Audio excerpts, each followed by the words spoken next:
What's going on, guys? Today we're going to be replacing the belt tensioner on the Mini Cooper S.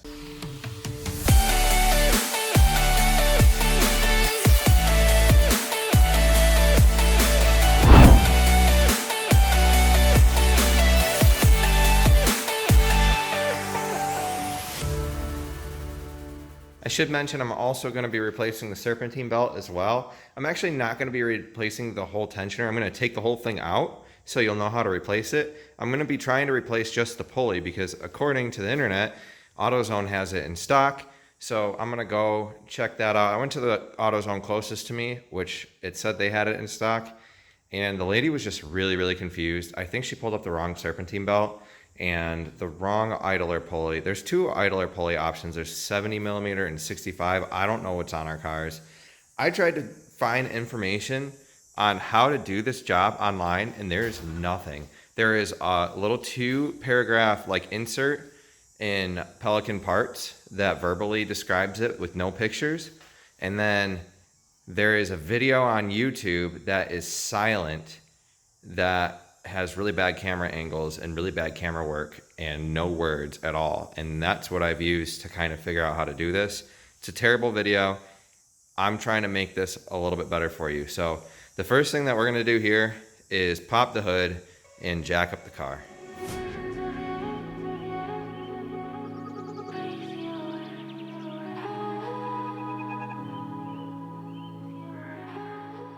All right, now that the car is jacked up, we're gonna take this wheel off and pull back the front part of the wheel well.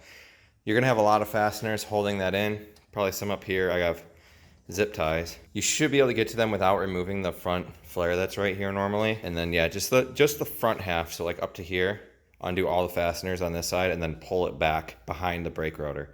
So I'm gonna go ahead and do that really quick.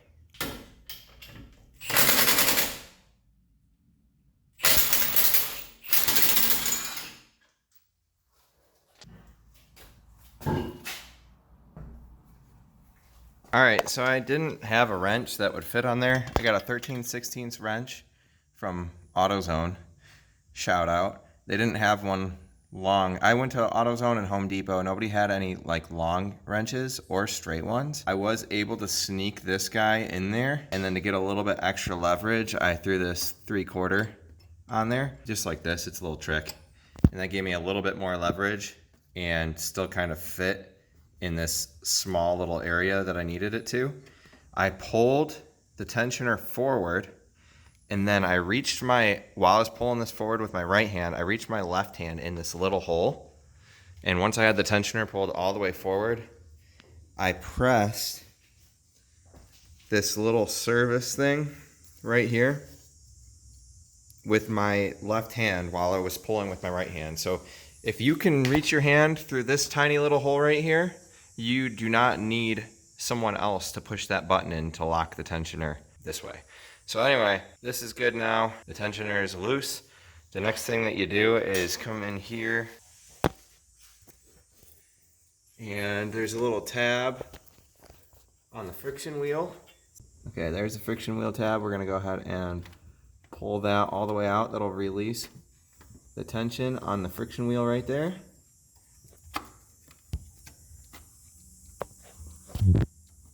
And there's a lock.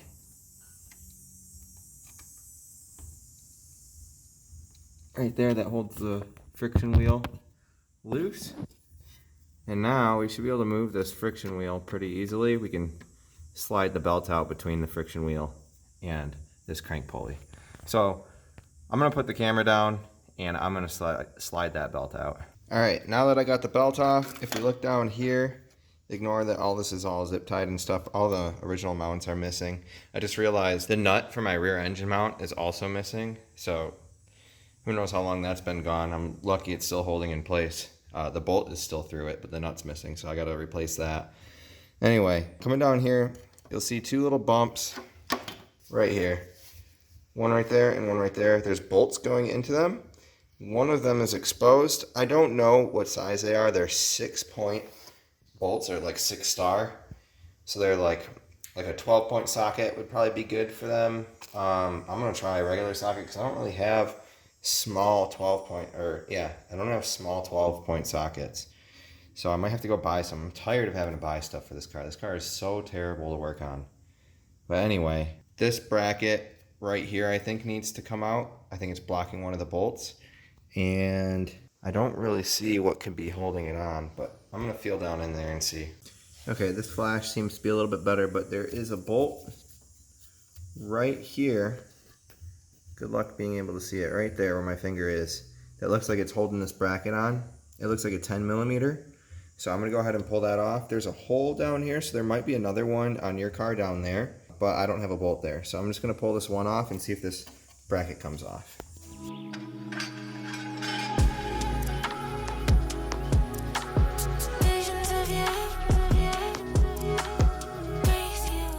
So I have access to the other bolt now. It was just that one 10 millimeter bolt holding that bracket in. The other bolt is tucked behind this little bump here. So it's back here. My 8 millimeter 6-point socket seems like it's gonna work to take those off. So I'm gonna go ahead and do that. I have this super nifty long double flex head ratchet, which works really good for this kind of stuff. But I'm gonna go ahead and see if I can get those bolts out. Should be able to.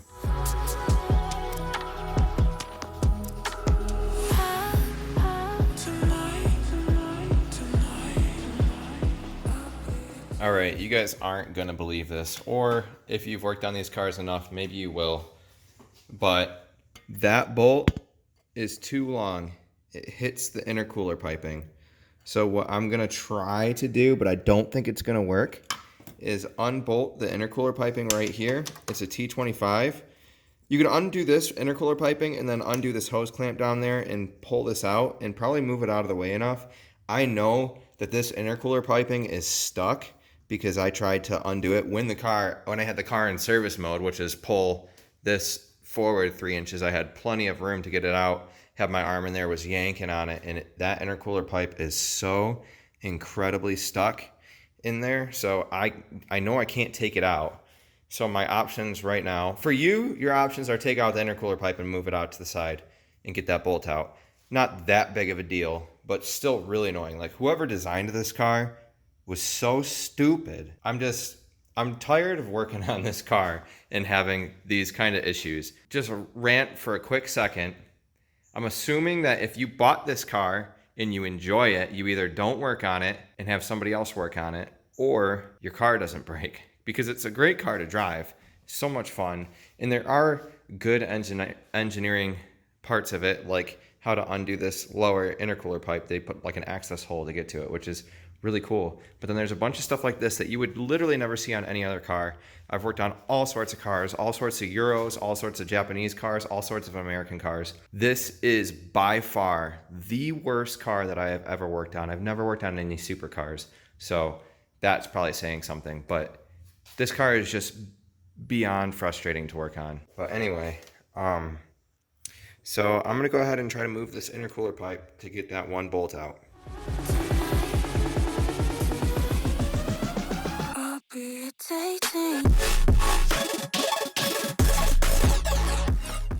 Okay, I tried and I can't get that bolt out. I think there's enough room to get that intercooler pipe out if the intercooler pipe's not so stuck for you.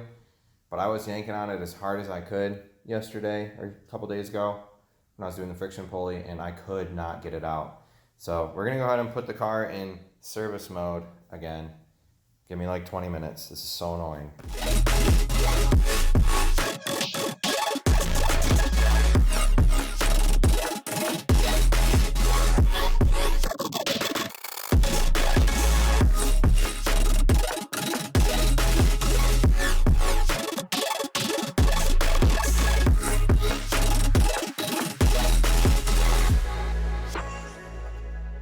Okay, so last time that took me an hour. This time it only took me 25 minutes to get this thing into service mode, which, to be clear, you should not have to do. That's why I didn't show you exactly how to do it. You should just be able to undo that one intercooler piping like I mentioned. Because I wasn't able to do that, I had to put it into service mode. I'll give you a brief overview of what that is.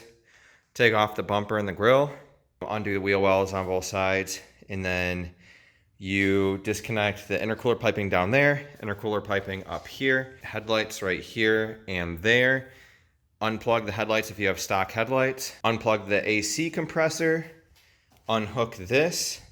unmount the coolant reservoir, detach the hose from right here, detach the hood latch cable right here, and then you have to undo, there's 2 bolts, one right here and one on the other side. Undo those 2, undo these 2 up here, those 2 over there, these 3 in the front right here, and then these 2 thick boys right there from this frame rail, and then you can hit the frame rail right here, and same place on the other side right here, and pull the whole front end forward. You have to hit it with a hammer, and you can pull the front end forward about 3 inches, and that should give you any access that you need to work on pretty much anything on this car. You can actually take the front end off all the way if you drain the radiator, unbolt this, and move the air conditioner support out of the way. I don't exactly know what else holds this on. Maybe these small Torx. But yeah, you can remove this bar, move the AC condenser out of the way, drain the radiator, disconnect the radiator hoses, and you can pull the whole front end of the car off. But you don't need to do that for this. So just pulled it forward just a little bit. Now I should be able to get in here and pull that bolt out the rest of the way very easily. In fact, God, that's a long bolt, but yeah, came right out, no problem. So now here's the tensioner, it's loose. I'll pull the bolt out of it and lift it out of the car, and we'll take a look at the pulley. All right, so this pulley is definitely bad. It's making all sorts of noise. So take a listen. It's got a lot of vibration, doesn't really work very well, and I can move it left and right. It's pretty toast. This is definitely what's making my noise.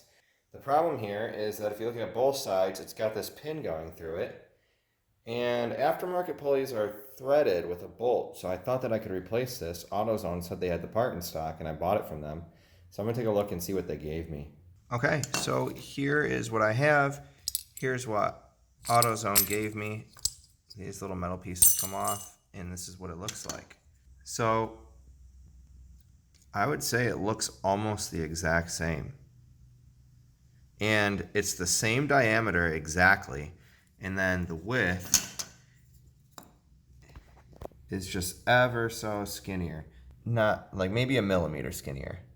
So because there's no places that you can buy this from right now, and I'm trying to drive this car on a long work trip tomorrow. So I'm actually going to drill this pin out, replace the pulley, and put a nut and bolt in it and see if that will work. I think it might.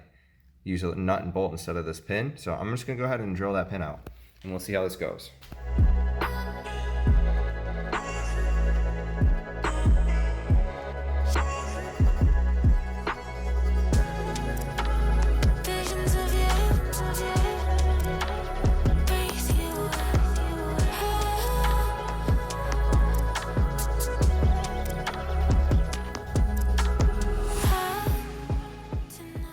All right, so I got the pin drilled out, as you can see right here. I just drilled it until, really till the top was broken. So you can see it's like a thin pin, but it's got a head on both sides. Just drill one of the tops out, hit it with a hammer once you have it close enough, and it'll break. The pin came out, and then I had to pry this thing apart. You do have to bend it to get the pulley out, which is fine. I'm gonna squeeze it back together and then put a bolt through it, and that should hold it back together. But as you can see, these are the same pulley. So I'll list the part number for this pulley in the description. I just want you to know the only reason that I'm doing it this way, obviously it does save a lot of money. This pulley was like 15 bucks versus this thing, which OEM I think is 170, and aftermarket I think is 60, which is, I think that's reasonable. I would probably pay the $60 for the part, but I needed this done today. I thought this was gonna be easier to change, and it wasn't, but whatever. So I'm gonna go ahead and put this pulley in and get a nut and bolt that'll fit that, and we'll see how everything works. Okay, so I found this small nut and bolt that fits on there. I'm gonna cut that excess off, but I'm also gonna throw a washer on there. I actually don't have any washers the right size, but these will work. So I'm just gonna cut the ends off, and I'm gonna use these as washers, and then put some Loctite on there so that this never backs off. One thing that I realized I should have done is before I pried it apart, I should have taken a picture of exactly how it looks, like the angle and stuff, to make sure that I have this pulley right. It's possible that because I bent everything out of shape to get that pulley out that this is wrong, but it's spinning. It's not making any noises. If you put an angle on it, the plastic on this side of the pulley does grind on the metal, probably because of the way I bent it. If that's a problem, it should kind of clearance itself out. But I've been looking at it going down like that, and it's lined up with the angle there, so I think that's probably okay. Same thing with this side. The pulley is probably straight enough, I would think. So we're gonna go ahead and throw it on there. If we have any problems with it, we'll know pretty quickly, but I think that this will be okay. So I'm gonna go ahead and put this back together now.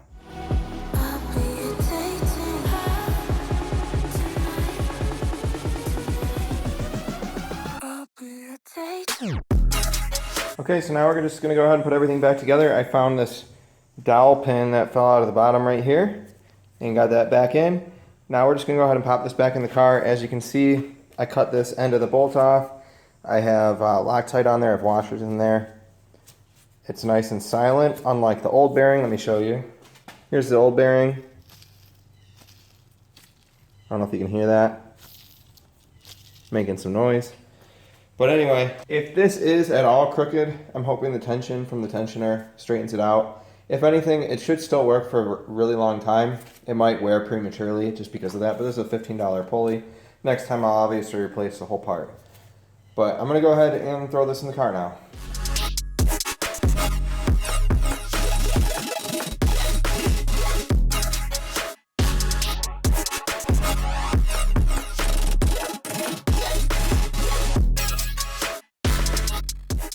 So guys, Autozone sold me the wrong belt. This is actually the correct belt, 4060355.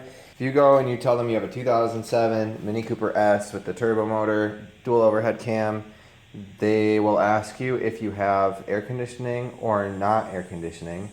Those two belts are wrong. You have to tell them to get the belt for air conditioning, alternator, and water pump is what it's listed as in their computer, even though the water pump isn't turned by this belt. So, I don't know, that's the part number. I'm gonna go ahead and throw it in now.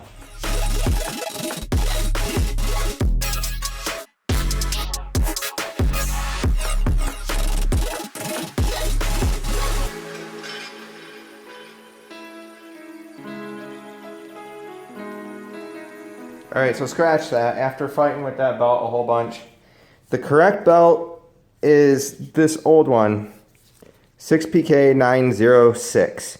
The one that they sold me is 6PK900. So they have 3 belts in their system for this car, and all 3 of them are wrong. So I'm really irritated. This whole thing has sucked. So I'm just gonna throw the old belt back in. It doesn't look too bad, and run the old belt, and then return the one that I just got. I'll be irritating.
Alright guys, that's the end of this video. Hopefully that's a little bit better than the other resources online for installing a tensioner pulley. I know I could have been a little bit more detailed, but I was in a hurry to get that finished because I had to get that done that day so I could use the car. So anyway, if you could subscribe and give this video a like, that would help me out greatly. But thank you so much for watching. Peace out.